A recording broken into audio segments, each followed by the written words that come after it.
Hello and welcome everybody back to the Dumbass class with me, the Dyslexic Gamer, as we carry on our tabletop RPG series of Warhammer Fantasy, Mordheim, the City of the Damned.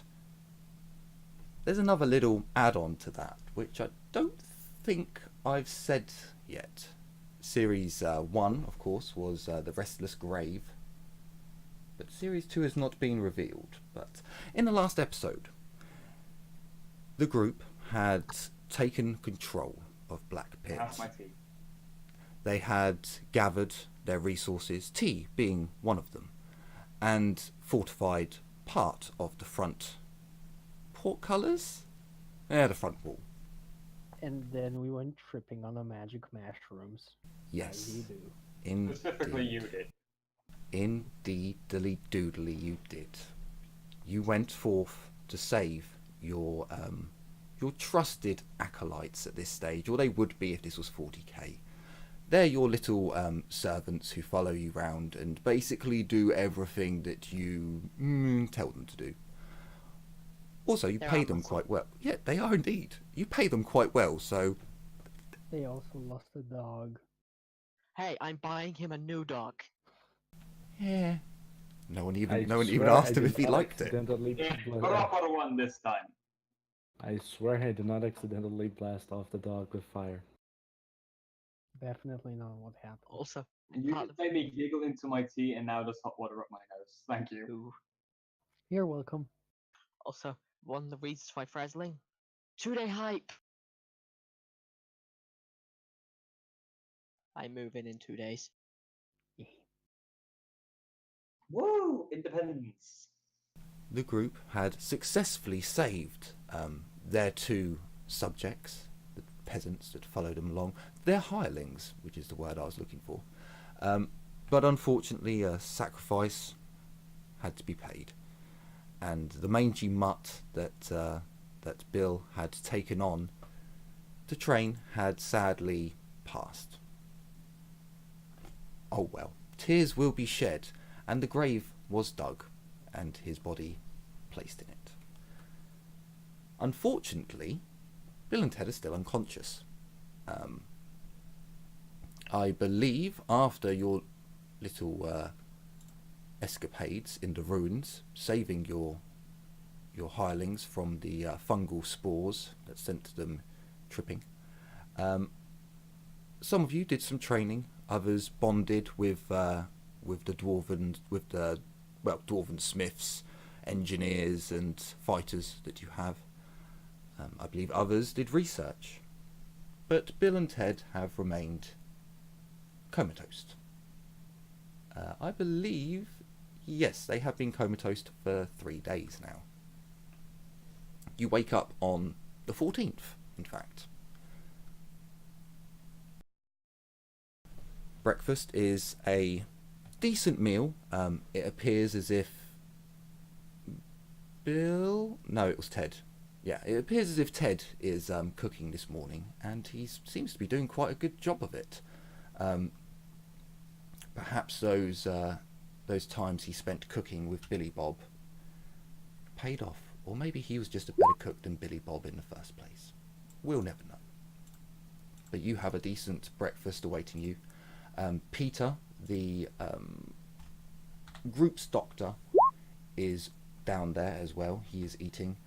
The dwarves appear to be at work. You can hear the clanging of the anvil. You can hear the orders being bellowed to your peasants.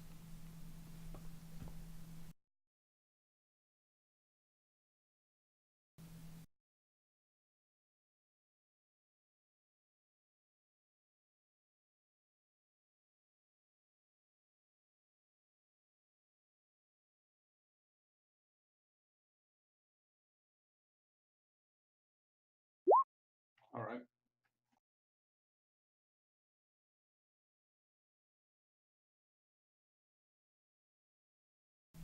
Who would be first to come down in the morning, or who would actually go and have breakfast rather than going straight to work, or indeed doing exercising in the morning?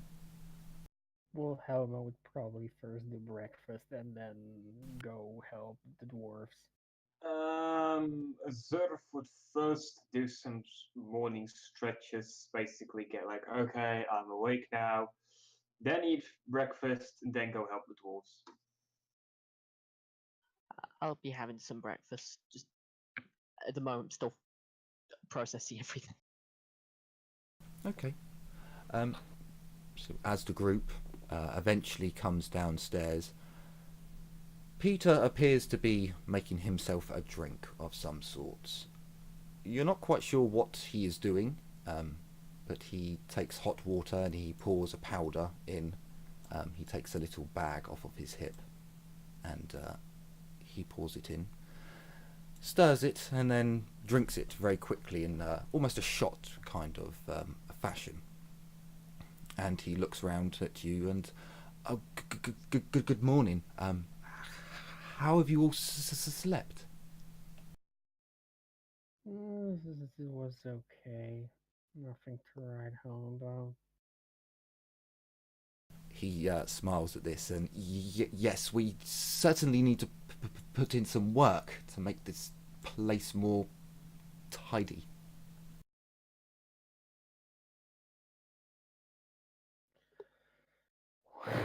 One thing at a time. Indeed. To actually make this place defensible. The dwarves are doing a fine job, but I wanted to ask about Bill and Ted.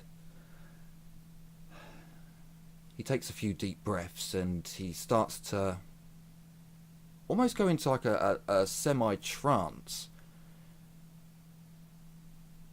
Well, you see, I would really like it if we could get some samples of the fungus that caused them to fall into such a deep sleep. I think it would be highly useful if we could get some samples, seeing as you can really see he's focusing on notes in his notebook and on the floor. He doesn't make eye contact with anyone. Peter, this is the worst excuse to go tripping on magical mushrooms I've heard this morning. I do not know if there's any left alive, but I can always check if there were any left in my cotton clothes. If you could find some on your travels, it would be most helpful in my studies. The stutter starts to come back.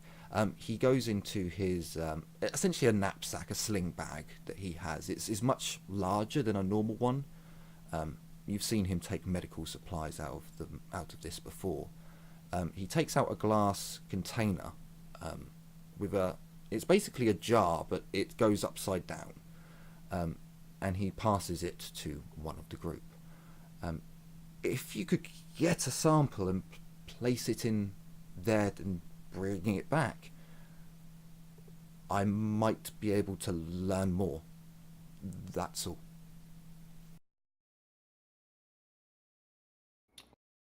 I'll take it. If I see some, I can grab some for him. Thank you very much. I will. You can see he grimaces slightly. I will go and see to Bill and Ted. With that, he gives you a curtly bow, and he goes off into the upper rooms where Bill and Ted are being stored. Each room has 2 beds. Actually, this room has 2 beds. They can both be in here.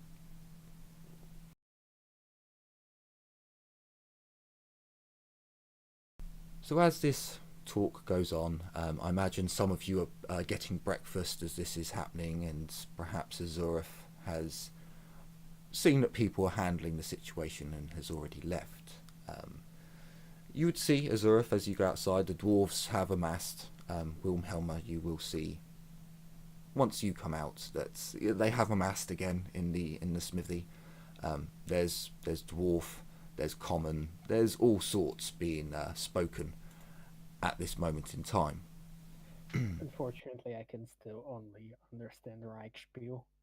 Soon, though, There is Reichspiel. You can hear some of the dwarves speaking in Reichspiel and some of them speaking in their native tongue. It's up to you. If you'd like to listen in, the two of you, as you're walking towards, you can, or you can just go into the smithy and ask them. Wilhelma would probably just enter the smithy. Sure, you do see Dimzid there and the other engineer. Azurif, would you just go in there and see how they're all doing? You wouldn't try and listen in as you make your way? Yeah, I wouldn't try to listen, and that would just be disrespectful. Okay, sure. As you both come in, Dimzid obviously notices Wilhelma and gives her a curt little bow and a good morning. Before another dwarf and the other engineer start talking to him, pulling his attention away. They appear to have some stones, some cut rocks. Bricks would be a better description of them, and they're arguing, it appears, or debating. Oh, good morning there, you two. It's don't mind the noise and the bickering. It's a bit of a craftsman's debate. Oh, about what?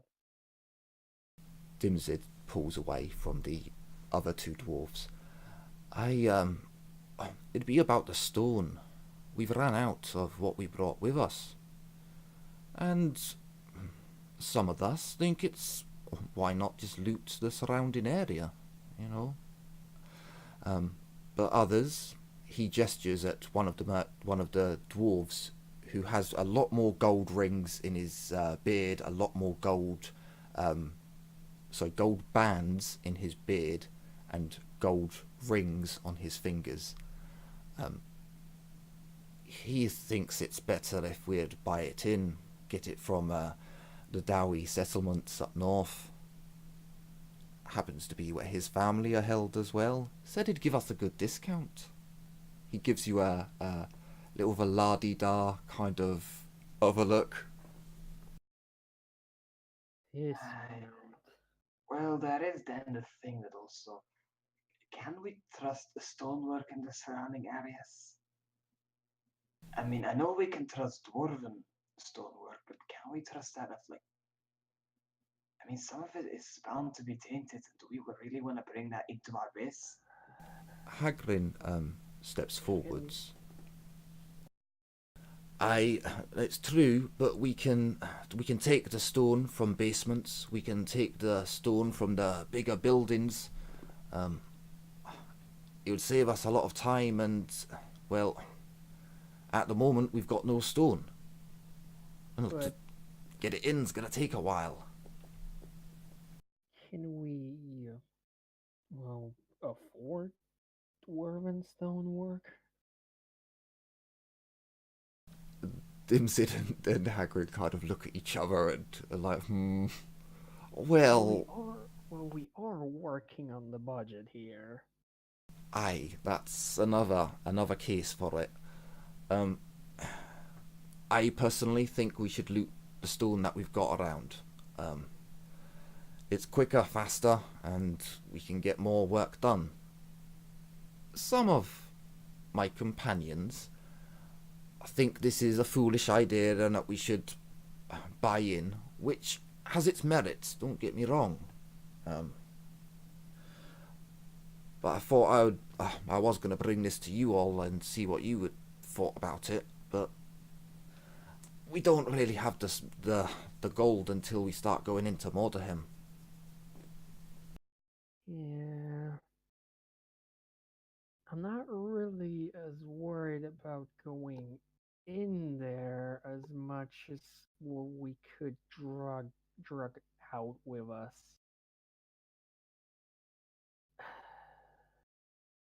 There's something unnerving about this city.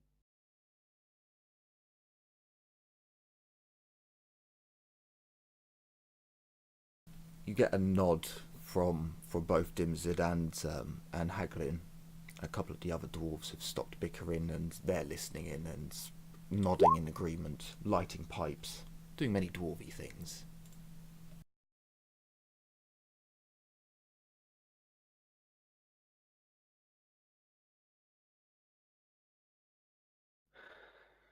I mean, surely we are not the first to attempt this, and let's be honest, this would have been displaced by all possibilities should have been picked clean a long time ago. We know there's something in this city, and I doubt our little outpost escaped its attention. Can the other people inside give me perception tests, please? Me too, or just No, you're in the forge. okay? Oh, outside and not. Wait, so like, do I roll? No, you're good. You're there. You're at the forge. Okay. Gabrielle, you can hear the talking and discussing going on. So can Lysiara. A lot of dwarvish as well.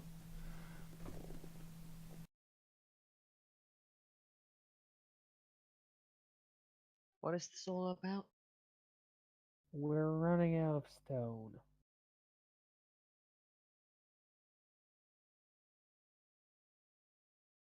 Work must be progressing quickly then. Aye, or we didn't bring enough. It might be a good idea to set up a trading route with the neighboring cities, if at all possible then.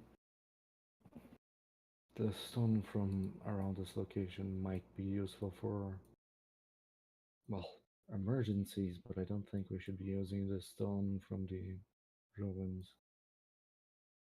Oh, we are gonna have to pay for the nose for mercenaries to keep the roads clean, aren't we? No. No, that's...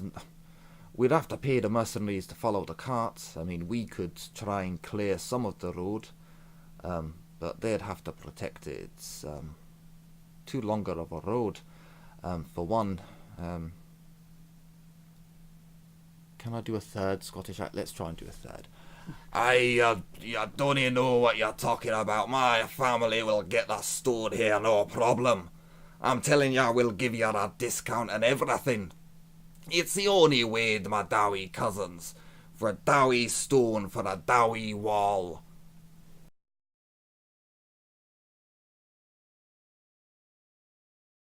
Aye, and how long will it take to get here, will it? Well... Aye, no more than a week.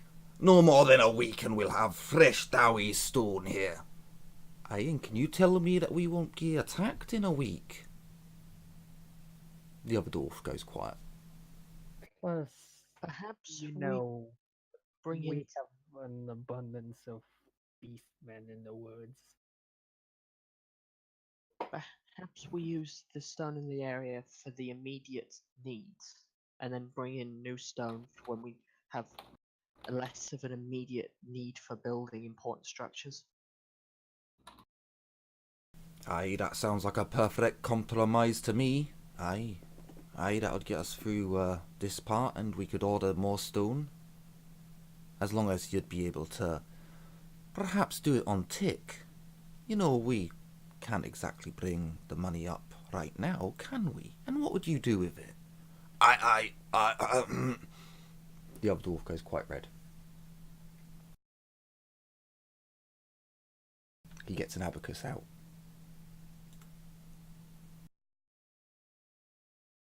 God, there is no insight in this, is there?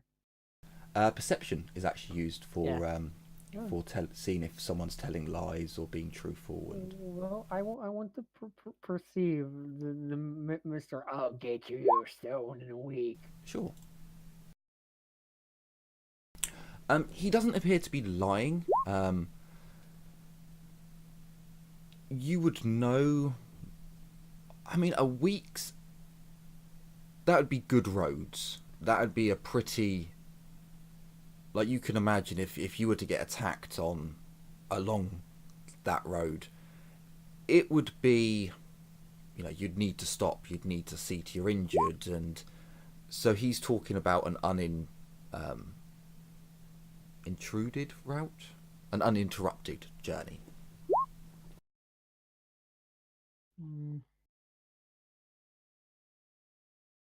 Like, if we have a map, could I maybe estimate like how long it would maybe take the caravan to go from one place to another?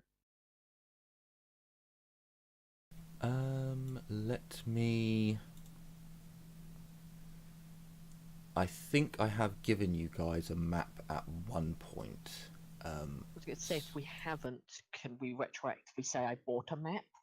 Because I've got the money to buy maps.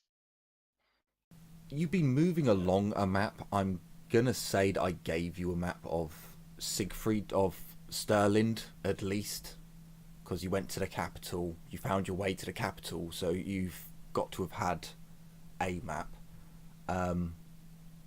So you don't have a map of the Greater Empire, but With one of the dwarves? I imagine the merchant dwarf would.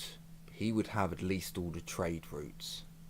And we'll say, to save my throat a bit, that Dimzid sees where you're going with this, and in Dwarvish he gets a map out. And on the anvil, well, on the workshop table, he rolls it out. You can have a look and see if he's telling the truth using that. So I will say, how however, we would I should- roll for that perception again? I believe it's navigate. If you have navigate. I do. I have navigation. I don't have navigation. I have navigation. Yeah, I But believe it's I navigate. have the I have the supernumerate talent, which says it's plus 20 to perception on tests that involve estimation. Dylan, what's your target on navigate? 44. I mean, you can Mine's both 56. roll for it. It's not If I had one lot navigate, job. that would also give me a bonus to navigation, but I don't have navigate, so I cannot roll it. I'll fortune that. So Azurath has spent a lot of his earlier time travelling up and down with his dwarven comrades back in the day, and he's looked at many maps, and especially dwarven maps as well. Gabrielle looks at the map and also has travelled in a few caravans in her day, and has, whilst singing to the group, I'm sure has seen the caravan master going over maps and showing the square per distance. Hang on. Yes. How it's calculated for travel. You both look at the map, and the merchant isn't lying, but he's not exactly being completely honest.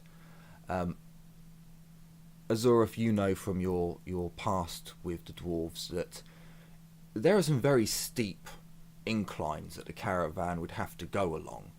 And Gabrielle, you know from your local knowledge of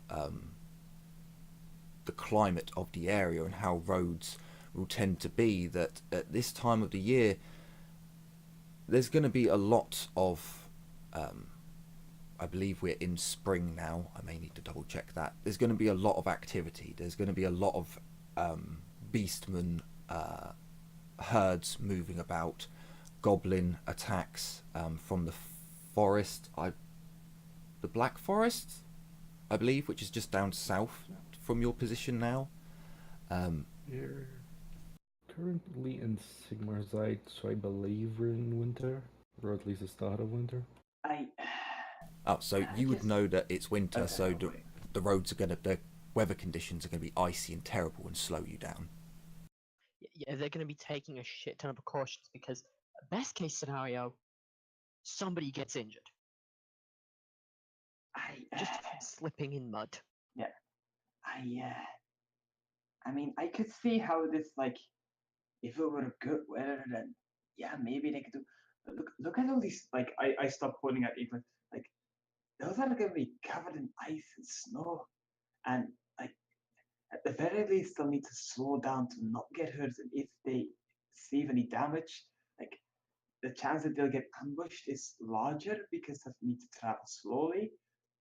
And if they get injured or something, it's only gonna slow down even more. That's if we're just gonna wait on that, that's taking quite a big risk. Maybe better to at least hold off on ordering stone until the winter's passed. We'll have to use nearby stone for emergency builds and repairs. But once winter's passed, we can bring in stone for replacements and important building. If a structure's not needed to be permanent, it can be built to be brought down and brought back up again later and be rebuilt with good stone that's not got a chance of causing us trouble. I suppose the real question is how much time are we planning to spend here?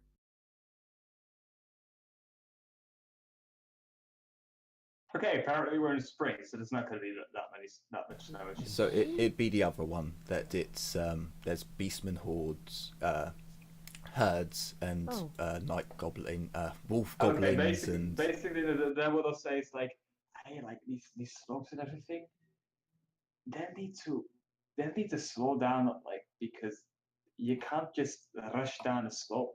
And the problem is this right in the season of the beastmen and night goblin migrations, like high chance that they're getting ambushed there. I mean, those are exactly the kind of places they would set up ambushes. So it's a dangerous road. I'm not sure it'll get there safe and on time. We'll have to build using the emergency stone still then, and on top of that, with the routes that we can believe they would travel through, they'll need to travel slower and with more caution, or slower initially before the route, so that they can rush through. The dwarf merchant and Dimzid begin talking in Dwarvish. Hagrin addresses the group. I think you're right there. I think my friend is being a bit ambitious with with what his family can deliver. I think you're right. We'll still order in some stone, but we'll just tell them to take their time, and we'll see if we can get that. Go with Dimzid's idea. He could do with putting a bit more into this enterprise if he wants to make so much for his family. You can see Dimzid talking quite passionately, but the merchant is just getting redder and redder. Better we get a delivery of stone safe and yet later than might immediately be useful than for us to order stone and it to never arrive due to attacks, and worse to not have used the area to make emergency repairs. I'd rather our men have somewhere to sleep until we can build them a proper place than to not have anywhere to sleep at all. Aye, then that's what we'll do. We'll get. He almost goes to gesture at all of them, and then he like gestures at just a few of the Dowie. They'll get to work with the peasants and maybe a few of the mercenaries to gather up the stone. The rest of us will prepare it. I mean, I've got some work to do to this place before we can even think about using it. But by all means, if you want to prepare for an expedition, or if you want to look at the maps or plan a route into Mordheim, I'm more than happy to help you do that. What did you have in mind, or did you want to help gather up stone?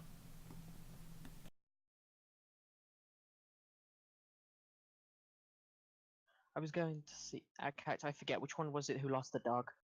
So Bill has lost the dog. He's still out of it. So because Bill's out of it for the moment, I will probably start rolling for him soon, or I might have rolled it somewhere else. You don't have a homing pigeon to take the message back to Siegfriedhof. Because because it's his pigeon. Yes. So you could speak to your companions and see if there's a way a message can be sent if you want to try and get him another dog, or you can wait for him to awaken. I was going to wait to awaken, and then when like a supply run is done, because we've got to bring food at least back and forth until we're fully settled in. Yeah. Because even if we brought food, we still have to get meat. Yes. You wouldn't be able to eat or grow anything that comes up around here, so you have to get your preserves brought in from Siegfriedhof. Yeah, so it'd have been like I get him a dog when we do the whatever Yes. it is, monthly transfer, because we're ordering rations for them and shit as well. Yes, that's exactly how it's going to work. Also, with anything that you wanted to bring it up from Siegfriedhof for yourselves. So we can leave that for now, and that can all happen when he awakes. So I just got to think what I'd be doing now.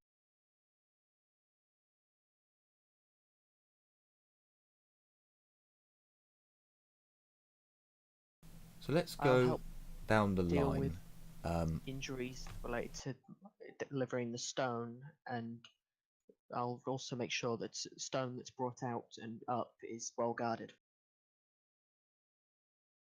Okay, sure. I mean, you can leave that to your mercenaries and your peasants and the dwarves. You guys I'm don't. helping coordinate, because Okay. otherwise there's not actually much my character can do other than play music.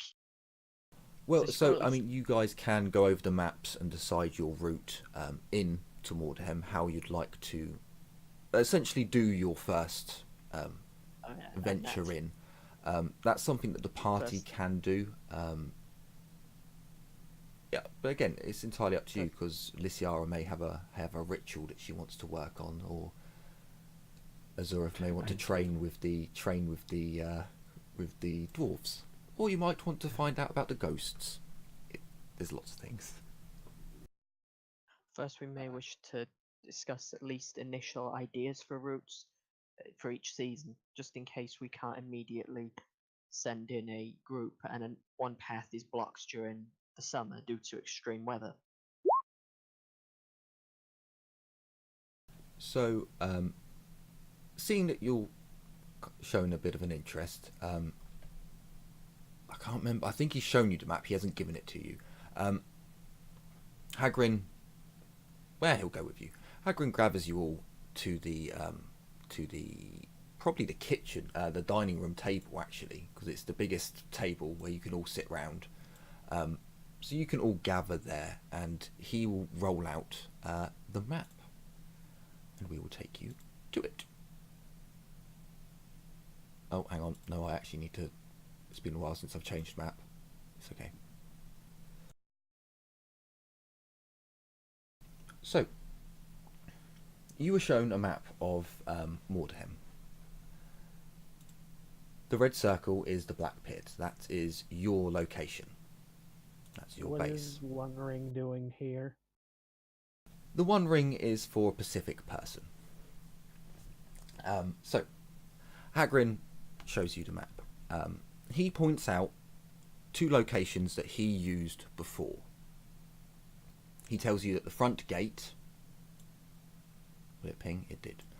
The front gate is, of course, an option to get in. Through there, you can walk through the town and you can make your way into the city. Lysiara, this happens to be the gate that you saw something quite freaky next to a long time ago. I remember the Town the crier. they gave from Town Crier, exactly. I've just put you are based here so that we don't forget. Sure. He also tells you that there is a sewer route. The city of Mordheim is littered with a quite impressive sewer system that was meant to keep the town free from disease and worked extremely well whilst the city was still up and running. Now, however, it's less than a desirable place to be in, but it is direct. Hagrin tells you that the sewers are biblically terrifying, They are just nightmares upon nightmares when they're bad. But if you're lucky, and if fortune smiles upon you, they are a quick and direct route. The city is... He gets a real dark look about his face, and like a 1,000-yard stare comes over him. And it's almost hard to find words, how he kind of mumbles out how through the front will be normal. It'll look like any other city that's been attacked. But then things start to change. The further in you go, the more warped reality becomes. The stranger the buildings become, and so on and so forth.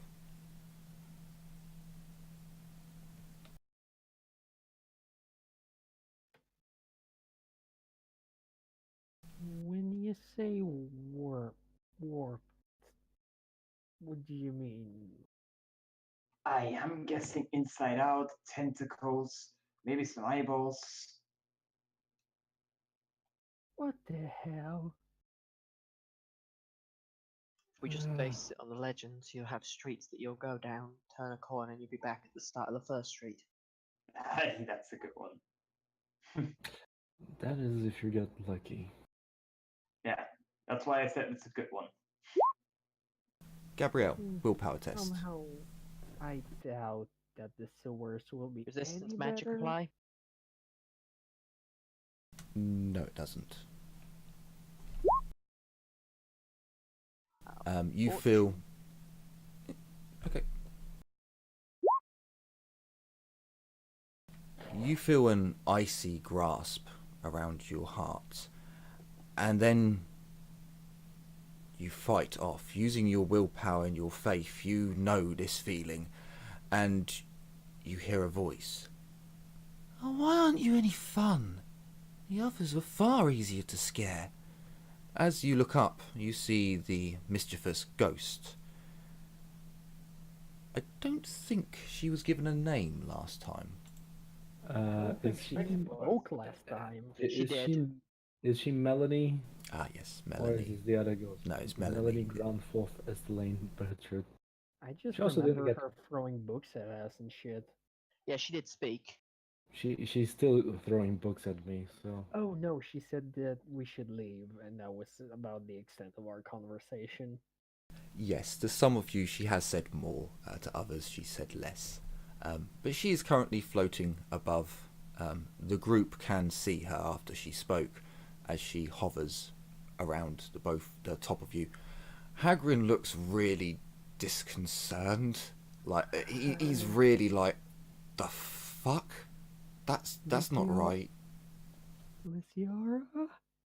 Melanie, please I- don't scare the other Wait, people. you know her? We're busy. Go away. You can I try to do know scare her. us later.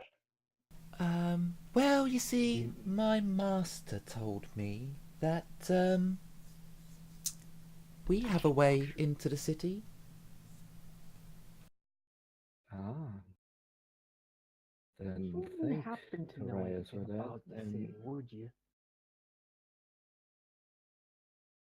Well, there have been lots of people who have used the Black Pit. And because of that, some thought it would be a quicker route. So they made it, not me, not my master. But I could show you how to use it. Please don't involve magical portals. Please don't involve magical portals. No. No magical portals. Nothing like that. Probably a tunnel. Yes. The elf is right. But there is an issue. It's a fess up with the bloody Ratman, isn't it? No. Sure, if Ratmen are myth, It's infected with fungus. magical mushrooms. No. If Yeah, only. probably If orcs. only. Yes. The elf is right Yes, again. that works.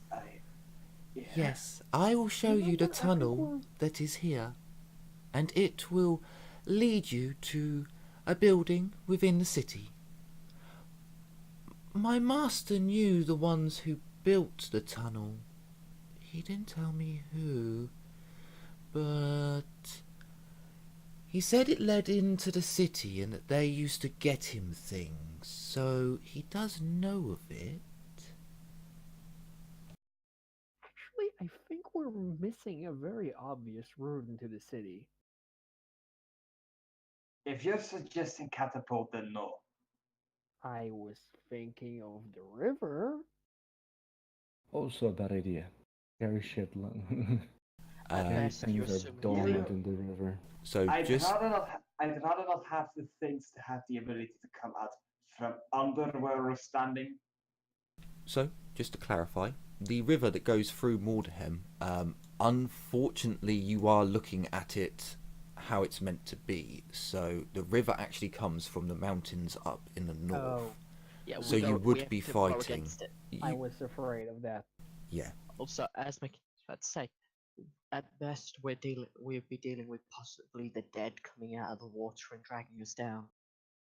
At If- best. As opposed If to you're dead lucky. coming out of the Always ground and charming. dragging us down. At least on the ground you can fight back. Orcs at in least on the prison, I ground, suppose. And at least on the ground, you'll notice if they're coming up because it's also like just splish, they grab you, and it's down again. No, they actually have to crawl the fit out. Wow, you're all quite simple at times. Of course you can use the river. It's just dangerous. Smugglers use it all the time. We're talking about more than every single thing Wait, about wait, it's wait. dangerous. You said smugglers. You care to Well, yeah. elaborate on that? No. I think some idiots tried to actually smuggle the green stuff into the rest of the Empire. Melody, Torreya said the tunnel. How dangerous would the tunnel be? In his own words, please. He's never gone down there. So it's hard to tell, really. When the last living ones were here, and they did work for the Master, well, they were boring like you. They didn't get scared either, so she kind of pouts and blows her cheeks out. Listen, you shouldn't see that as boring. You should see it as a challenge. Alright? Chill. She shrugs. You almost had me, I will admit that. Well, so it's full of fungus. The green ones with the pointy hats, they like to come out every now and then, or they did. What do you mean pointy hat? The smelly ones that are really small and you can technically punt around if you really kick them hard. They mean wear a crescent moon on their pointy hats, I think. Oh, for... But Let me roll history. Just to be I sure. don't think I know anything on it. bias. History. Bias. They're organized by a Saurian. Damn it. Empire. Do I get any bonuses for any book? Can I roll to see also specifically if I know which? I'll book tell it you what, is? I'll give you all a +10, because it You're has to do with supposed to- orcs. So, orcs. What do you need to roll? What's the common You'd law need any? you'd need to What's the roll a modifier to law. that? If you've got common law the Empire, you Oh. could do it with a +10. Same with you as for your common law elves. Orcs are a really everyone orcs are fucking everywhere. No, I So don't know shit about you- orcs. What orcs? you don't know the Azurth. Ouch. You My ears. You've all heard of goblins who wear black pointy hats. You've just all heard of them. Azurth knows that they are the Bad Moon clan. Wait, hold on a second. Wait, you said moons, like, I know this one. With I this, for for issues, it's the bat moons, isn't it? The who? Most likely, yes. The what? A very large group of relatively well organized greenskins that are very hard to get rid of. And if you engage them, you're probably fucked. Sounds fairly standard.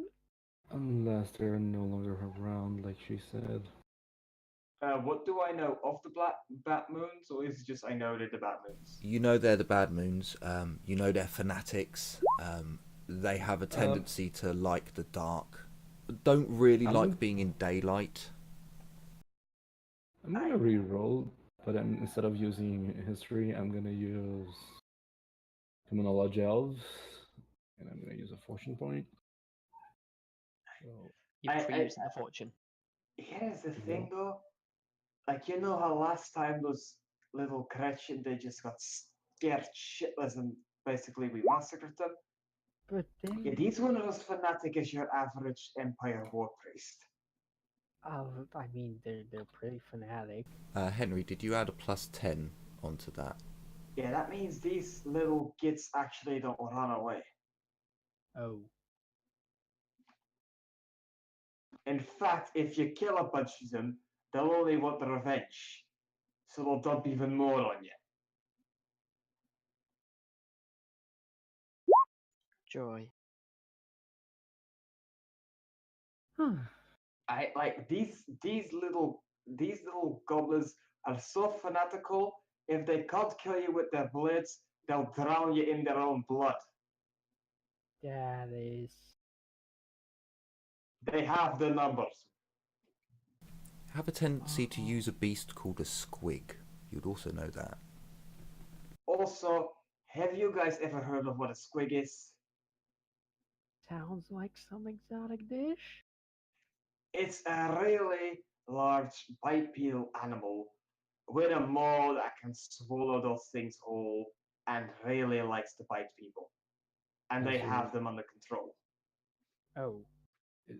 it's easier to describe them as a ball of thief with Ball well, of beef, legs. very large ball of beef with very large teeth that can run surprisingly fast for its size, and sometimes has a goblin on its back. Okay, Well, that actually goblins aren't sounds exactly a problem, but semi-adorable. no, they're they I- truly this- are not. If you're thinking it's like the kind of adorable where it's a small toddler sitting on a very large horse, in that sense, yes, except this one's gonna try to kill you. Alright. So, confined space. Shitload of goblins. Oh yeah, another fun fact. There's a reason they like to be underground. They are really good at tunnel fighting. It's their specialty. And we aren't. Figures. I mean, we have dwarves. I mean, I have been trained to fight in close quarters by these lads now, but it, Not exactly my forte, the swashbuckling, but I suppose we simply don't have the numbers to try and fight. Like it's easier to get rid of a warband that actually has orcs in it, because then the Gretchen are guaranteed to like be the little scaredy ones. The backbones, yeah, the Gretchen aren't actually scared. There's also not really any orcs around. It's just dozens and dozens and dozens and dozens of those bloody little, it's those bloody little mushroom gits. And can the we giant burn them out? Can I roll something? Technically, it's gonna be one of the academic knowledges I have based on the book that I have, just to know that it's even worse. Then I think I already know it's even worse to go into a tunnel, but just for as a reminder to myself. Sure, yes, you can roll your academic knowledge, the one which we said was related to like Skaven and how they like to operate, or if you want to roll about the goblins, or if you're just trying to decide which evil is lesser. Yeah, I'm just gonna roll this Gaven lore. I don't get a +10, so why is my target number? Have you rolled it like set up in like the perform trade and other skills? Give me a sec. Because if you've done that, it's not set to an attribute initially. Yeah, it's exactly that. It's perform. I just rolled the basic thing. My target would be 76. Yeah, because that's this is intelligence that's based. fine. So, Lysiara, you know from your time reading the books at Beliaris's that the sewers would be perfect for the Skaven. However, you then think that the tunnels would also be perfect for the Skaven. And then you think that, well, the ruins and what Hagrid described would also be perfect for Skaven. Unfortunately, all three routes that you have to choose from all seem to be as bad as the others. I mean, to be honest with you, you would know that from what you've been told that whichever route you go, you're going to face certain struggles and certain issues and problems. Above ground, you have options of space. Below ground, you are in a tight-packed formation. The Skaven really, really like their prey. From everything that you've seen from your studies, they don't like open confrontation. They would much rather do hit and run tactics and have their enemies in their home turf. You definitely get the feeling with the tunnels and the sewer that is leading perfectly into their home terrain. Yeah, that's exactly what I was thinking. I'm just gonna chime in and say we should probably move in through the ruins. The tunnels and the sewers have far worse enemies lurking about them. I don't think the orcs would be the biggest concern we could ever have in the tunnel. I agree. Let's keep things simple. March for the gate. At least we will have sky over our heads and not a very constrained dirt or stonework. The bat moons actually also use as damn spider things. Maybe. I'm back. What have I missed? Yes, they have There's- been known to use spider riders as well. Do I know that? Yes. I was. Oh wait, actually, I know even more about shit about the bat moons. You know, it's like they actually, apart from the squigs' mounts, they also can ride on giant spiders. You're not Which means they can helping. actually No, this is like we don't go in the tunnels. I'm just kind of stressing that. I'm not going in there. That's suicide. The only reason we'd want to go in there is to collapse it on us. Or on them, or both. It would be both to do the damage we'd want. That is true. Well, maybe it's better to at least close it off so they can't attack us via that route. That'd be a good idea. One thing at a time, people. Unless we have barrels of explosive to blow up the entrance. Probably near the entrance, somewhere further down the tunnel. I don't think it's a good idea to head there just now. Again, orcs are the least of our concerns if we go into the sewers and the hit tunnels.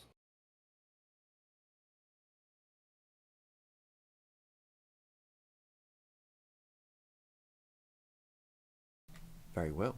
It seems as if the open air route has been chosen. Probably a good move, but we'll have to see. So you choose to go above ground. You now need to decide how many mercenaries you'd like to take with you, how many dwarves you would like to take. Are you going to take your wagon, or will you go on foot?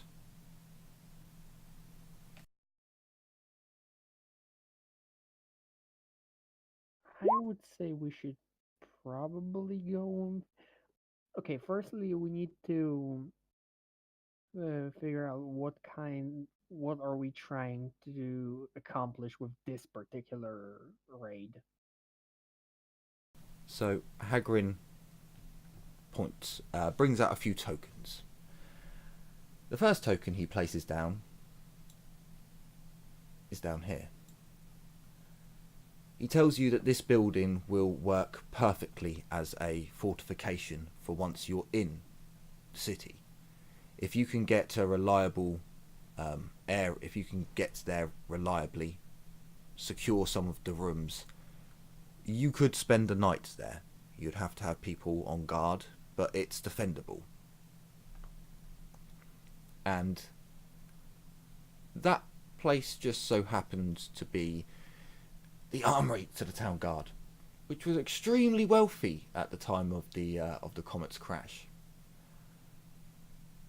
The next option from there is whether or not you decide to come to where the ring is, Lysiara. I can't remember, it was a long time ago when I showed you the areas in which your vision was showing you. This is the new area. This is the tower that you want to go to, the one with the ring around it. Yep, but I need the key first.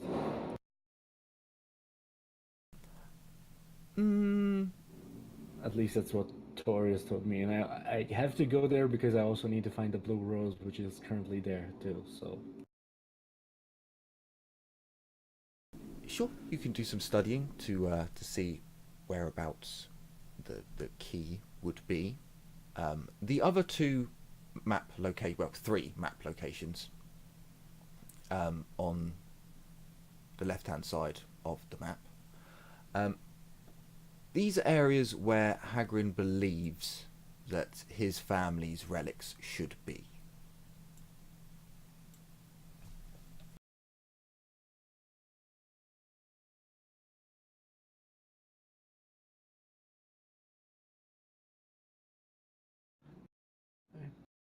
I propose we go in lightweight this time. Just a small group, mostly us. We go into the town, we scout out the best positions to move through the city, and we should probably focus on taking the rock first. Having a forward operating base could work wonders for us. Yeah. Indeed, small groups probably best. Try not to attract the attention of anything too big that might notice a larger group.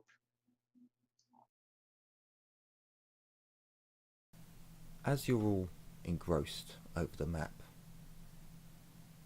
you hear this piercing shriek come from above you. As you all look up, Bertrude sticks out her tongue and pouts her lips and disappears off upstairs and then to where else, who knows. Thank you, Melanie. Lysiara will say without looking up. Yeah, what? That woman has a problem. I think everyone here had a problem if they've been dead for a long time.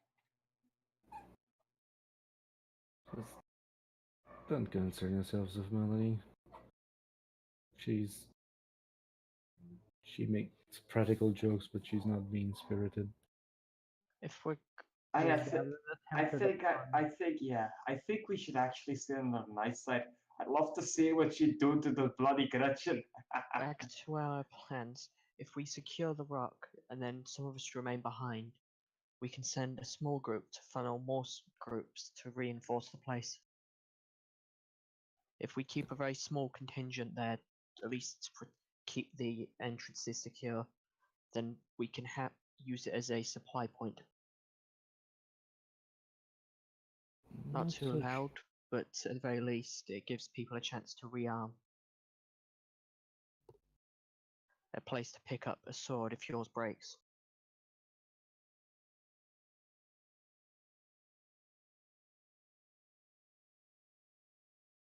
An overnight Perhaps. resting point.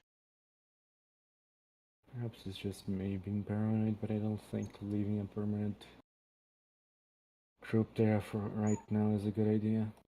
We would not. It would be one of the. It would be that once we've been there and secured it after scouting it a few times, and Basically, have when we secured a what's it? a foothold, a bridgehead, Yeah, we have a breaching few point people. maybe. We have a few people there just so that we do not have to retreat completely out of the city during nighttime. After all, going through the same roads multiple times will draw much more attention than going through new roads, even if we're more likely to stumble in the new roads.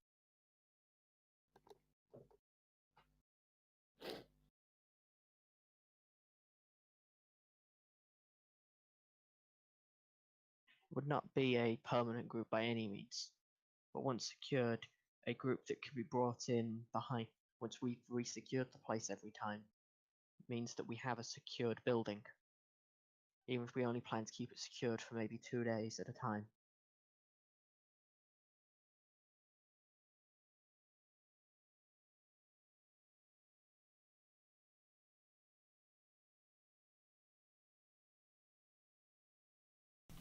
Well, that appears to be your plan. For the first entry, will it just be the group with essentially a day's worth of rations on each of you? Or would you take a little bit more to perhaps Let's stash make it some? 3 days, Sure. just in case we get stuck. Sure. Hey, makes sense. So you each take 3 days rations for yourselves. It's still quite early. You've essentially woken up, had some discussions, set your minions to work. You can set off now for your first attempt to scout out Mordheim. I would definitely be advocating going the day. It should not go in night, that is for sure. Okay. So you gather up your small party. Hagrid suggests that at least a cart, the horse and cart, take you out of the Black Pit and take you almost to the walls to save yourselves the hour or so that it would take to walk there. A few mercenaries come along just to protect the wagon to and fro. You were brought to the entry gate of Mordheim. You were dropped off about a mile back, and you have walked up to this point. Now that you are here, the walls seem massive, almost impregnable. Impenetrable? Impenetrable. Impregnable. Yeah, there's so many words for unable to break into it. Impregnable, I'm not so sure. It's Incredible, no, but impregnable, yes.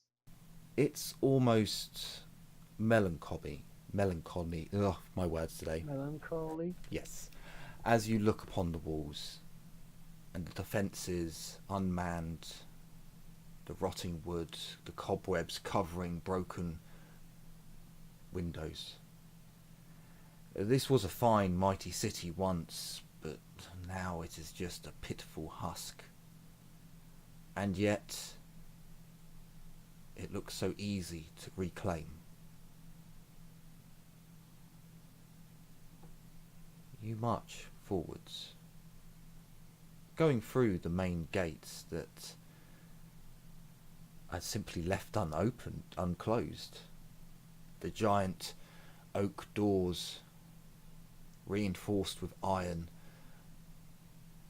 sit idly, swinging on their rusting hinges. Creaks can be heard as a breeze comes off from the land. As you enter, it is just as depressing. The buildings look almost intact. As you look around, you can see small neighbourhoods, the tavern, the grocer's area, the houses that supplied it, and the other sundries that a town would need. All in almost perfect condition, except from weathered and battered by time. Would any of you like to do any checks or any look at anything more whilst you enter? Definitely on the lookout and definitely with both blades drawn. Yeah, weapons obviously drawn and like, is anything going to ambush us, or is one of the houses going to come the fuck alive or something like that? So An eye out for traps and impediments such as blocked streets that are not immediately clearly blocked. Sure. Perception, right? So yeah, perception from all of you then. I'd also like to, if I have some paper on me, to be basically drawing a sketch map of where we're going. I don't see anything because we left on the same day and I've already used 2 fortune points. Wait, this is. Ah. Is this thing that it says advanced, like there's 3 boxes of advanced behind it now, is that new? Yeah, that's new. That's new. We'll use the comets for now.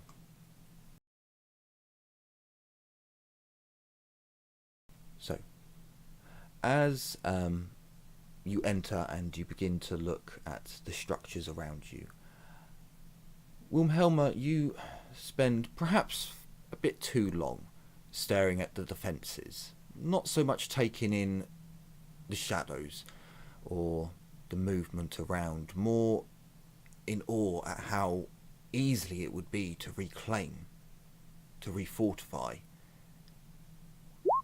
As you're doing this, Miss Gabrielle is taken in by the houses. She looks at them and they are almost in the same fashion as the ones from her hometown, her home village. She goes up to a door and almost instinctively just pushes against.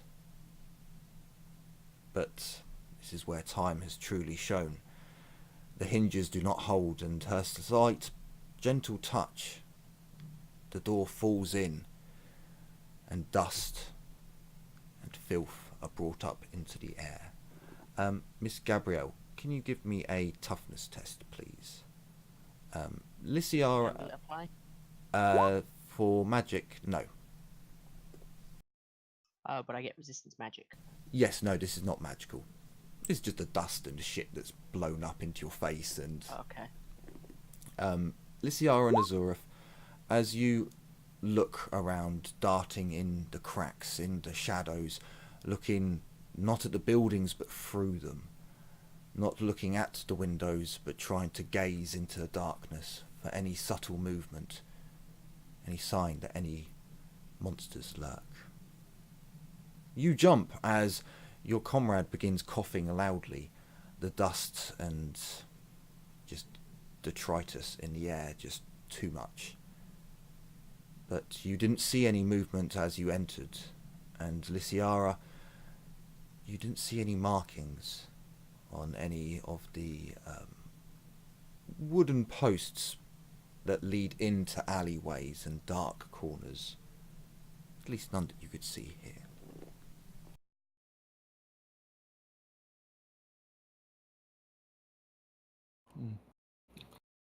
I'm also gonna just, although this is not 100% a great idea, because I'm probably gonna be bombarded with 1,000 things at the same time, I'm gonna just magically sense the air around me to see Sure. how bad it is, or if it's getting worse the way we're going. Marvellous. Willpower check, please. Yep. Everyone? No, just Lysiara. It's I Yara do- who just decided to use a witch site. Do I get Okay. any bonuses from my, jewel? Coal. I Is don't. Oh, actually, it does give you a plus. Yes, it would. Yes, you get a plus 10. okay. Okay. As you look into the winds of magic, your heart almost skips a beat and stops, but you steel yourself as you are bombarded by magical flare. Not anywhere around you. Around you is almost mundane. There are just flickers of green energy just crackling, but gone. Whereas as you look into the city, there are large explosions of magical force and magical energy just erupting into certain areas. You look in shock, as this is not a natural occurrence. You have never seen anything like this, and only your kin who had come to Mordheim would know this. As you look around, you can see areas where magic intensifies and wanes as well. In the distance, you feel and see the flare, and then it starts to be drawn back into itself. And you almost see a void where the winds just cannot penetrate. Magic does not exist. It's almost a blank, black abyss before slowly the winds begin to leach in. This is an area where your powers may not be as reliable as they have been so far.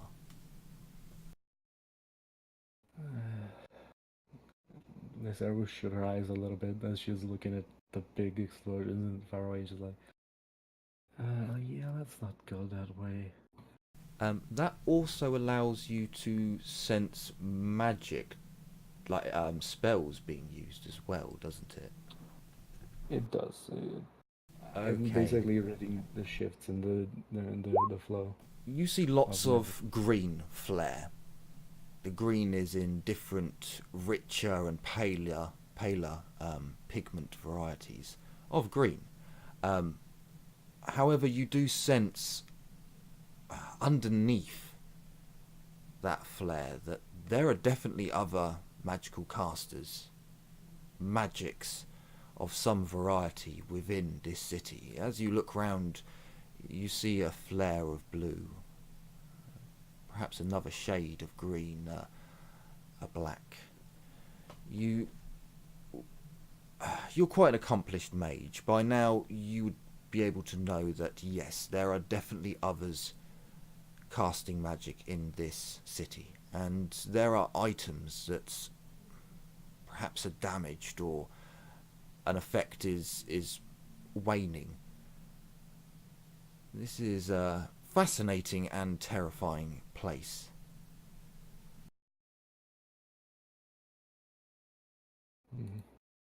Curious. Scary. Interesting. You would notice that the mages, or at least the magical items that are in effect, are quite a long way away from you. They're not anywhere in the near vicinity. Okay, good to know.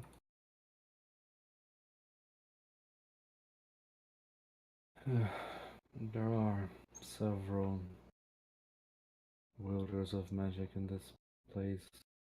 Nowhere near our current position, but things are going on all over the city. That was kind of to be expected. Let's be extra careful. My magic may not be as, well, consistent in this place. I'd be surprised if it was. He just raises an eyebrow, looks at you. His entire place is just lit with weird stone. What do you think was not gonna happen? Oh, fair enough. We should not linger. Let's move. Okay. You spend an hour moving along your path. Sorry, 2 squares. Along the path, you know that you need to bring a wagon, or you have to bring men along here. There are many obstructions. They don't fully block the road, but they do obstruct it. It would be difficult for a wagon to get through here. Men with backpacks, sure. Guessing also in an emergency, it'd be a bit more difficult for us to get through it quickly. Yes. You can, if you want, spend some time to clear the path. I mean, for your small group, it would be fine. But once you've got a lot more men, it would then, become a difficult terrain for you to cover.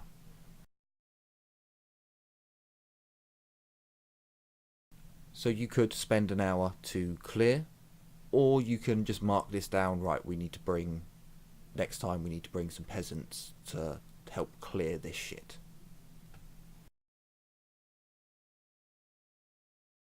I say just mark it on the map and keep moving. But I don't know what Wilhelm, Gabriel, and Azura might think. Probably moving and market. Clear, actually, because we can get through it okay at the moment. Yeah, just mark it. If it was a case in an emergency we can't go quickly through here, then yeah, it would be gotta clear at least a little bit. Not actually clear the full road, but clear enough that we could get through here easily. No, it's for you guys. It's not a problem to get through Yeah. Because you're such a small group. Right. So.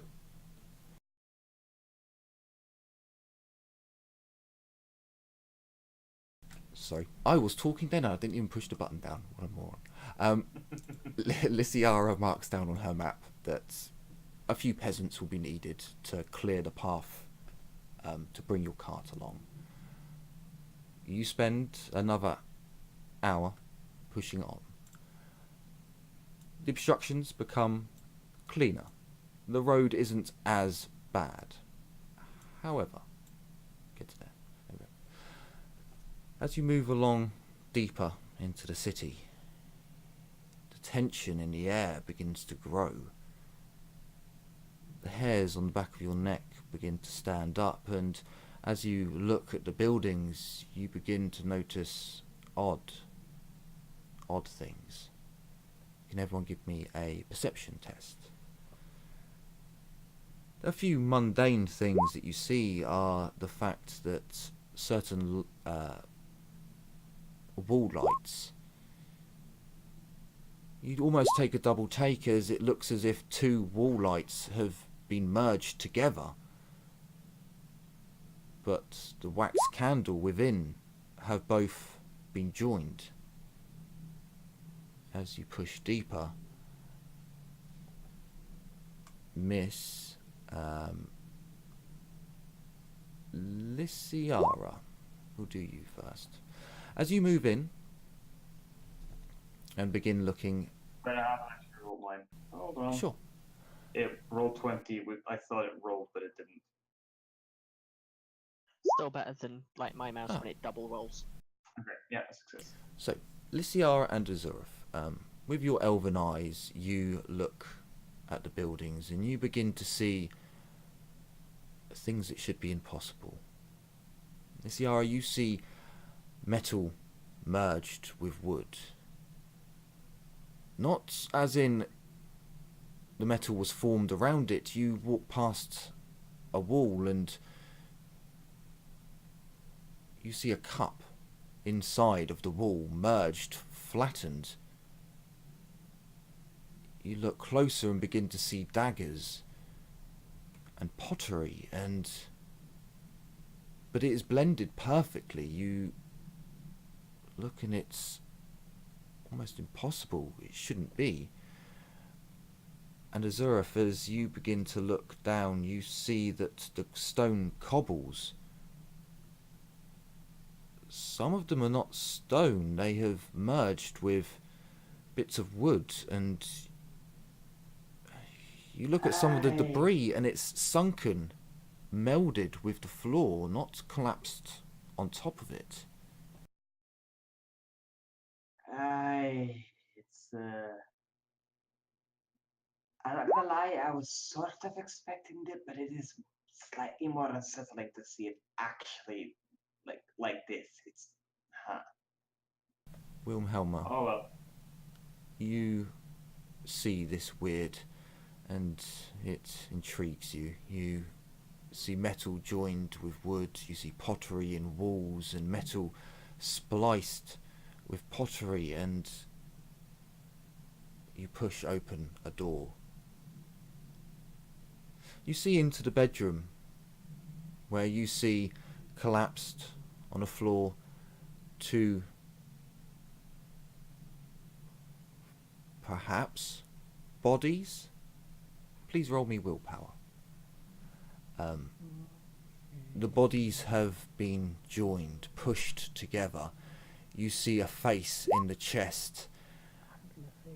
You see an arm coming out of a leg at odd angles. The faces of these two are contorted in pain, reaching, crying out, their eyes still glistening, their tongues still wet. You almost feel a moan echoing from them. You take one insanity and you scream out in just pure shock and fear as you swear it moved. What was insanity on the sheet again? It's IP. Yes, it's IP. yeah. On the main characteristics. I'm gonna try and channel. Wait, for whatever reason I have none, I should have two. But I don't think we've ever been at that level of terror. No, once when I was almost killed by a basement rat. Oh, Yeah, yeah. if you take a critical hit. Why does it say -2 now? Oh well, thank you for your honesty. Well done. Yeah, because I remember I've taken one insanity when I was. Failed the channel. I'm still gonna try and cast this anyway. It's a shame I didn't harvest hair from the dog when I had the chance. Why the hell does it say -2? Current. Is this just how it calculates insanity? No, put it to 2. Yeah, I did, and modifier 2, and the current says minus. I have no idea what the hell happened there. I succeeded though. Why did you cast Blessing of Courage? Because Is she Gabrielle's terrified, first- or did she just gain insanity? she kind of yelled out and it seemed like fear. So Gabrielle was going, "Come on, snap out of it!" And of course, the first thing you do is gonna try and cast Blessing of Courage to help her snap out of it. Even though yeah, she probably because- doesn't need to, she's gonna try. Also, I still have no idea why I cast Fury. Because I've said no attacks, no spell damage, nothing. It's just gone. Yeah, you have Oryx Fury. Yeah, I don't know why. It doesn't have any modifiers to it, so I'm guessing that's just a bug of the new setup that they've put in. Yeah, it probably rolls everything anyway and just hides where it doesn't need to roll. Yeah, it's I fine. guess it ate my insanity point during the transition between the new sheet and the old sheet. Probably. You all yeah. hear Wilhelma scream out, an ear-piercing scream. One of your allies begins to look inwards, beseeching her god for his divine gifts, and successfully casts the spell on Miss Wilhelma. Wilhelma, you feel courage and the fire of defiance come into your soul and heart. You look upon the thing that put terror into you, and it hasn't moved, but you could have sworn it did. Right. It still looks juicy. You okay? I don't. We need to get out of here then. Yeah, we should. I'm just noise is going to draw attention from whatever's in the area. Let's get moving. You all hear a noise. A massive boom. And what sounds like chuckling? It's like boom, someone just fired a cannon. No, not that loud. It's louder than a pistol, but quieter than a cannon. It's close. A bomb, maybe? No. Can I roll my engineering knowledge? You could, yes. I don't have the books on me, so no bonus from that. The rest of you roll perception. Okay. Even with a fail, you know it's a gun of some sort. The echoing Fortune, noise. because this seems important. Lysiara, Azureth, and Gabrielle. You hear the boom and you lock into its position, the echo and the laughter. And then you hear the sounds of combat and booming voices shouting. They are shouting in Reichspiel. You can hear them. It appears as if someone who speaks common is fighting just, well, in the direction of the rock.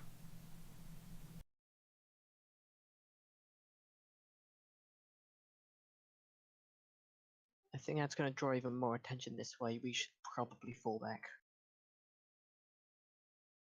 We're gonna have to go to the rock eventually, and it's safe to assume that one of those sides is gonna claim it. Might as well be there when they do and make sure that's the right side. The common you can hear is slurred, and it is a battle cry, definitely. Orders are being shouted, but brutishly. I have a question. Yes. Is they Can I hear anything in the battle tongue? Because I have secret language battle tongue. Do you know what? And if not in Battle Tongue, is there anything in Thief? Nothing in Thief. In Battle Tongue, however, there are a couple of words being cried, and you were a Marine, so you would actually from a sergeant, but you would know it from your time at sea. You can hear the battle cry for what appears to sound like boredom.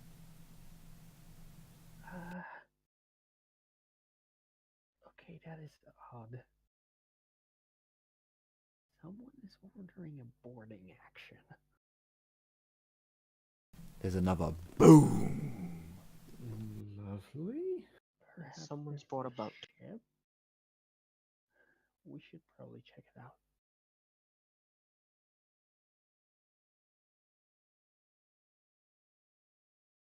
By all means. You move cautiously, not rushing to the sound of battle, and just beyond the street that you're on, you get a glimpse of what the commotion is all about. There are 4 humongous beings, 3 of which appear to be not in command at the very least.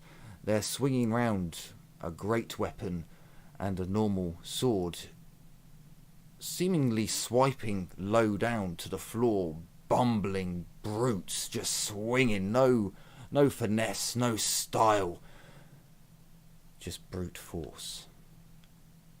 You get a lump in your throat as the biggest of the 4 steps forwards, bellowing out. He has a pirate's hat on, what appears at this range to be a parrot on his shoulder.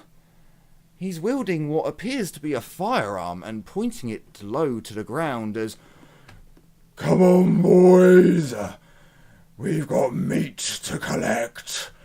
Boom! Another shot goes out in a puff of smoke. Aye, the hell is this? You see an anchor Let's just lifted fall back. in the air, Aye, and blood sprays up. Where are they fighting again? They're about 200 yards away from that. They're in the distance. You can see them. You can't see what they're fighting at the moment. You can hear things dying. Their noise is quite loud. No, I'm assuming this is exactly what I typed, but my character wouldn't know this. Or would she, from history? Let's get out of here. We don't want to get too caught up in it. From what you can see, all the ogres are dressed. Miss Wilhelma would definitely know it as pirate-esque. The largest of the 4 ogres. It is definitely dressed like a pirate captain.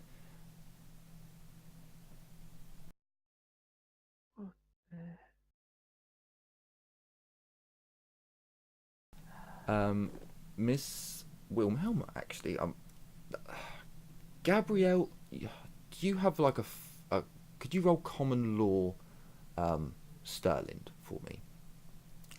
Wilhelma, you've been in the military for quite some time. You would have definitely seen an ogre or two in your time.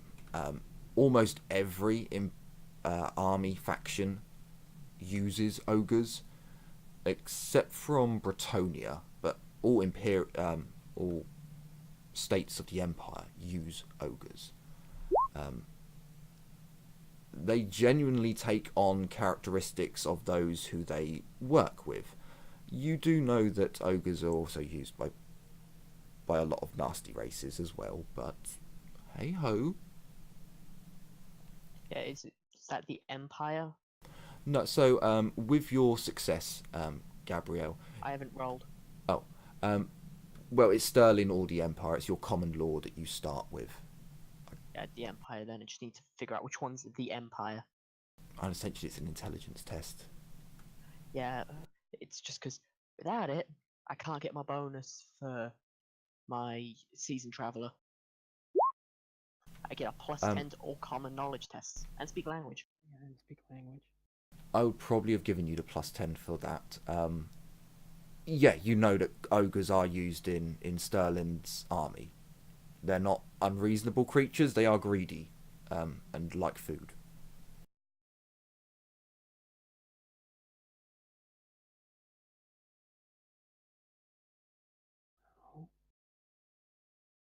We don't want it to think that it wants that we're worth eating. Let's go. How numerous is this crew? Sorry? Is it like how numerous is this crew? Is it something we could maybe take on,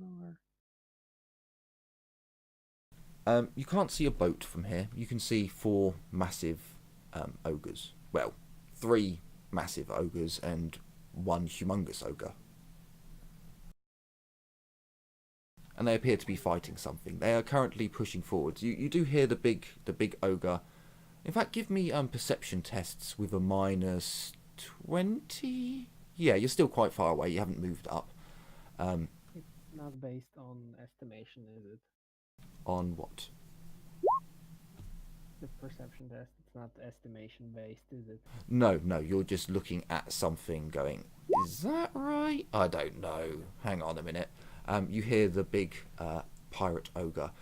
Pepe! Get my boomstick ready! He seems to chuck his or catch his whatever rifle it is. You can also give me another engineering test as you're looking at his rifle, Miss Wilhelma. You get the ammo Gretchen from Wrath and Glory. He slings his weapon onto his back. It appears to be a blunderbuss of modified, but it definitely looks like a blunderbuss from now that you can see it. Did anyone give me the perception tests with a minus 20? I failed. So did Wilhelma. I didn't. Minus 20? Yes, please. Lysiara, Hey! you see that parrot?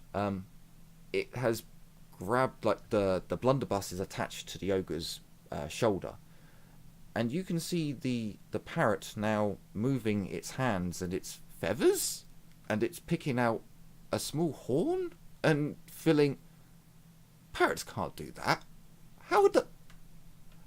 You're not sure how this parrot is doing it, but it appears to be painstakingly loading the blunderbuss. God, dude, I know exactly what this is, but in character I wouldn't. This is literally the ammo.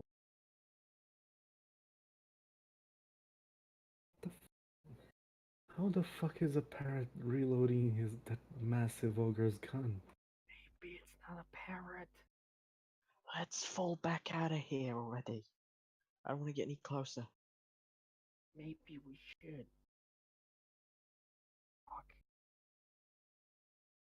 Time as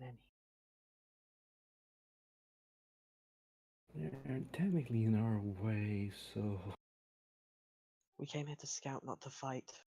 You hear a sound of like a bull being slaughtered. Like I can't really do a fucking bull at this hour. In fact, I don't think I can do a bull at all. You hear the sound of a bull that sounds like it's been slaughtered.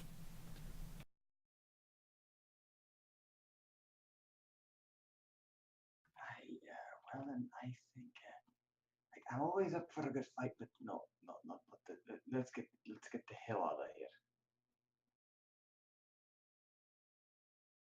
Fine. Let's. Okay. As you get a grasp on the situation, you have quite a detailed idea of how the location is. You can't see to the lower base, but you can see where the rock is. You can see the portcullis, the defensive bridge, and all of its defences.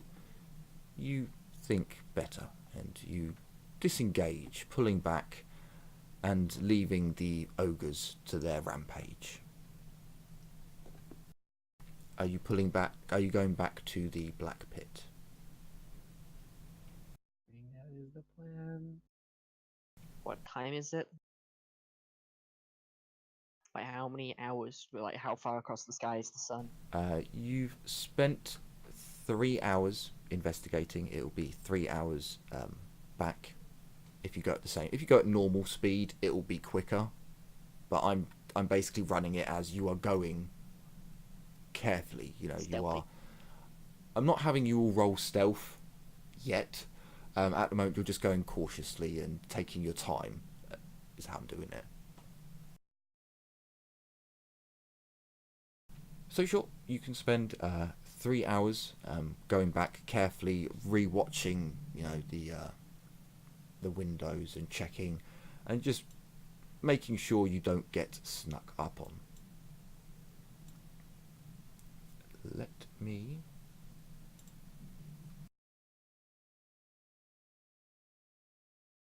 Okay, you make it out.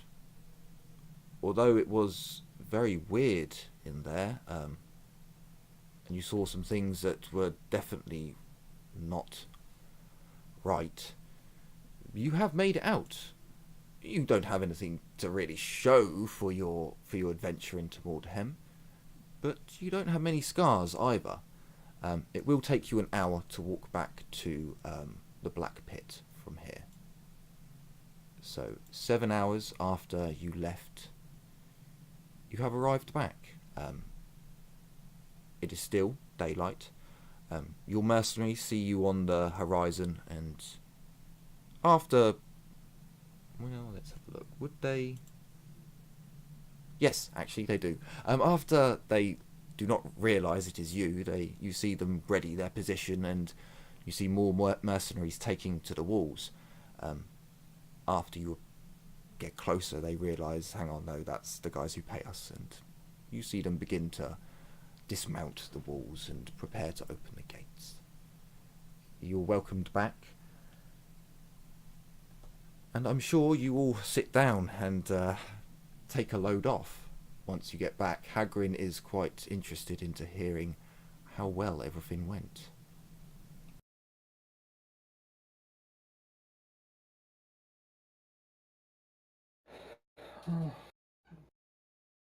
make a lot of progress actually. We were cut short when we saw ogres fighting something. We don't know what. I'd assume that it was some form of beastman based on the sounds. I probably. Hopefully. Aye, ogres would. What did you see of them? What? One of them was. What did you call that? He was. He seemed looked like a pirate, and he had a weird mutant parrot that reloading his blunderbuss. Aye, he had a blunderbuss. Yes. Aye, they could be useful. Could you understand anything that they were saying? They were speaking in a mix of Reichsfield and Battlecamp. Aye, that's handy. Do you not realise that means they've lived with your kith and kin? We might be able to deal with them. Look, we would be going back from the rock if these people hadn't decided to chicken out because of. And we're releasing what sounded like explosions every minute or so. We already established that we're the ogres. Ogres, if they are as you say, Hagrid, they could be very useful to our cause. Aye. To point them in the right direction, it could cause a lot of havoc. Good havoc for us, anyway. Well, it's one hell of a defence. Let's face it, ogres just like to sit around, eat and drink, and fight. He kind of is like, Well, I think we. Although it might be a bit costly trying to keep them fed and getting the food into. How are the roads to the rock? A few blockages. I think that the carts would have problems with removed it. We'd need to have a group go in first and clear them, then probably leave for at least a day. People can pretty much pass unobstructed, but the carts would be a problem. Small groups of people can pass unobstructed. Let's not sell it. I don't know. Nobody's gonna be marching on it for the its width, so. Well, we can either take a cart through with us and get rid of the rubble, or we can do it in small, however you want to do it. But it sounds like you had a pretty eventful first time in there. I can say that again. Wilhelm just shudders at that.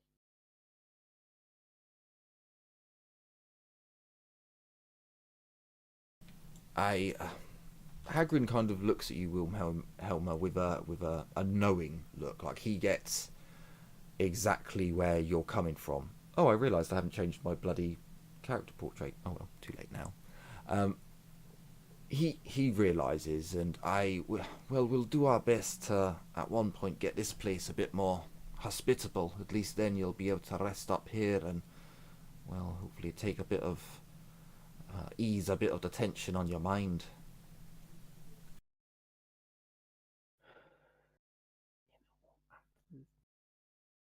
I want to talk about it.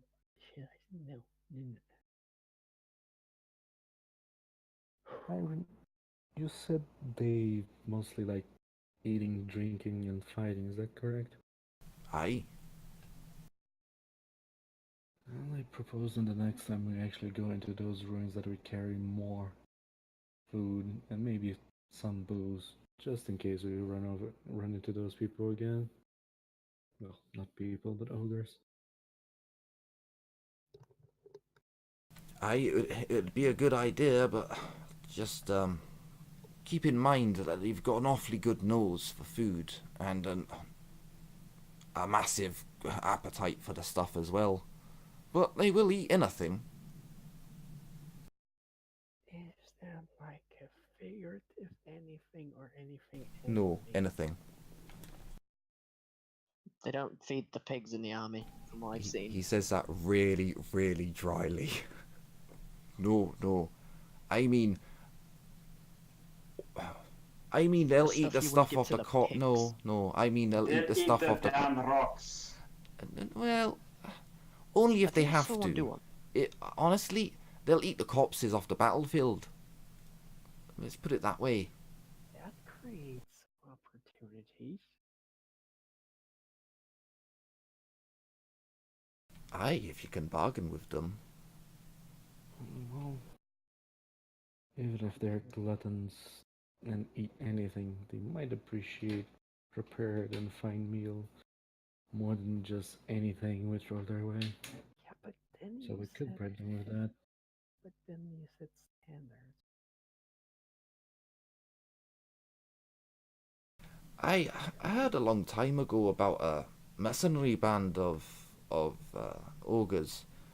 Apparently, they got a taste for good food and good drink, and it didn't go well for them. So, I mean, cheap drink and whatever food they'll accept.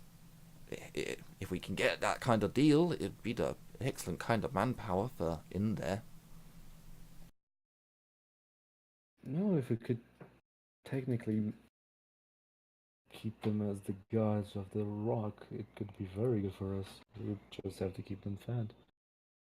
I mean, I'm pretty sure I could spin this.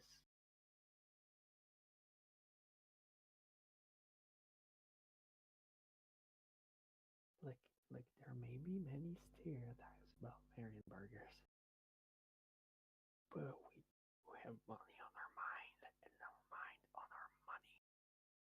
Pretty sure I can negotiate with those guys. I mean, if we can get onto the rock, we might be able to bring supplies in easier from there. If we can use the river, perhaps we could get a pulley system set up with a boat. You know, just yeah, it might be easier to keep them fed, keep them as guards. But I think that's a good idea. I'll speak to my stone cousins, and I'll get more food delivered. If you're gonna want to be trading with the ogres, then our supplies might dwindle a little sooner than we had hoped.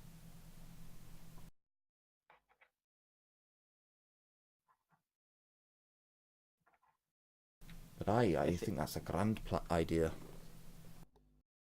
If the supplies dip too soon, I'll help at least replenish them.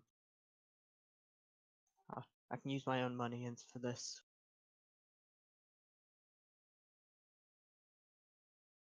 Hagrid nods. I'll see what the finances look like, and I'll get back to you as soon as.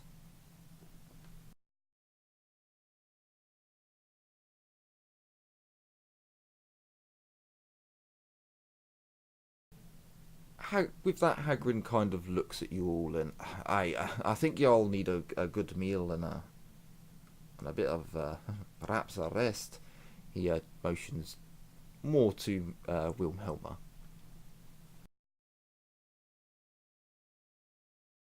Yes. He's saying you need a rest. I'm fine.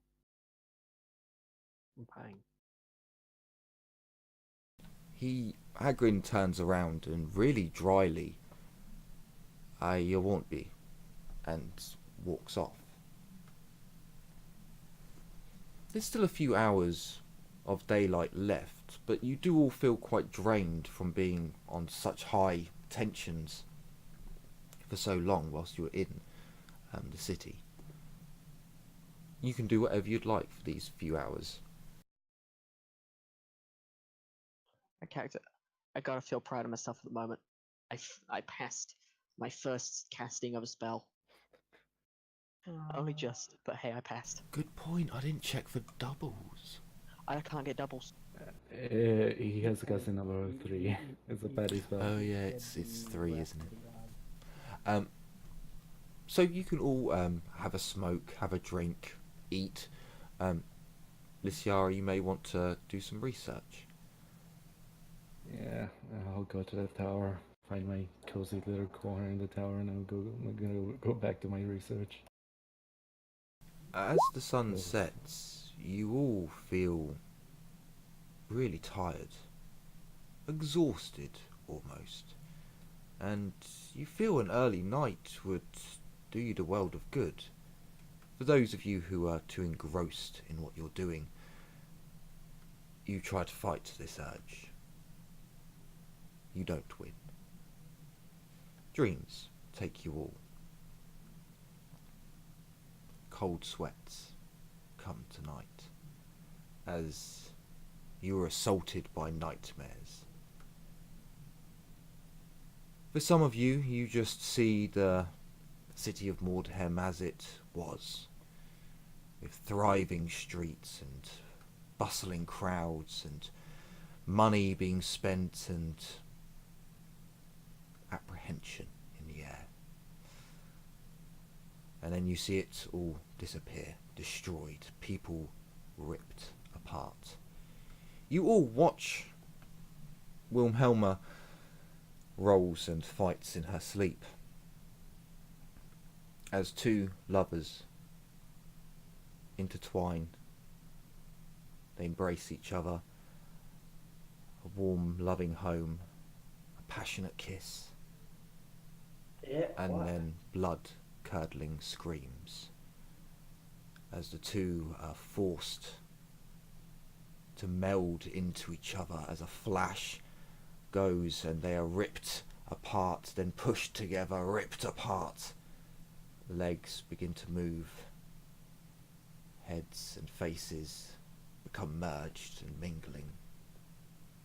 Wilhelma would know this as the people, the thing she saw in the room. You all just see the abomination at the end. You can all give me willpower checks. This is not for insanity or magical effect. This is to see if you shout or scream during your night. I'm assuming my skull won't help me. No, not for this one. Fortune, whatever. I'm gonna. I will be fortunate in this because I don't like screaming. Also, remember you get fortune per day, not per session. Yes. So essentially go. tomorrow you wake up and you've got another point. So, Wilhelma, you struggle and fight in your sleep. It is just too much. Seeing those people get turned and twisted. You shout out in your sleep and moan and cry.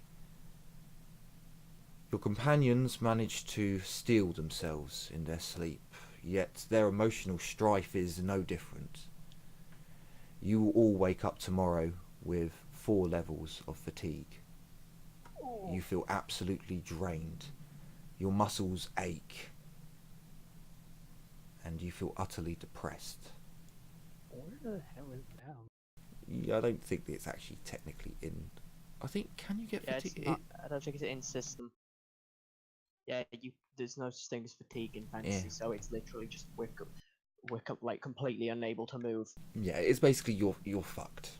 You wake up the next Which is day. kind of bad for me because I'm stuck in a fucking tent, unable to move. Well, you are quite fortunate. The next day, people come to your rooms. Your peasants come bearing gifts of food and drink, under Hagrin's word. You all spend the next day in bed. Some of you, well, one of you was in a chair in the tower when this happened. Yeah, I'll probably just be spoon fed by a ghost. So there's you get informed, Lysiara, that there's food downstairs, but the person kind of just put it on the floor and just wandered off. Perhaps an effect of the tower itself. Yeah, who knows? Maybe I can feed off the tower's power and be fine. But no, I need food. Oh well. So you More surprised I would be more surprised if a peasant actually found the right place to leave the food. It's kind of, Probably it's on the left it literally grass. right next to the bottom step. It's like on the grass, as if they've kind of come along and been like, oh, the tower. Yes, I need to put it here. Now, what was I doing? Oh, what tower? I don't understand. Well, never mind. I know, it's... What was I doing again a second ago? Why is there food on the ground? Don't even see the food. Yeah, they forget about the food exists. It's now in the tower's magical effect. I'm sure you guys won't mind. It was the 14th when you left. It is the 15th now when you awake, feeling absolutely fucked. You awake on the 16th feeling much better. You feel much more revitalized, as if you needed that day of rest more than you really truly knew.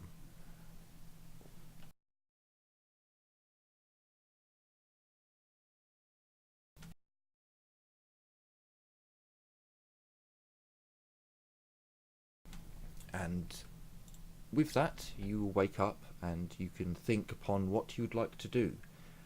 I'll remind you guys, it is up to you if you want to spend another couple of days resting, gaining fortune points. But that is where we will end the episode as it is. So I hope you've enjoyed this episode and are looking forward to the next one. So take care, everyone, and as always, bye-bye for now. Bye-bye. Bye.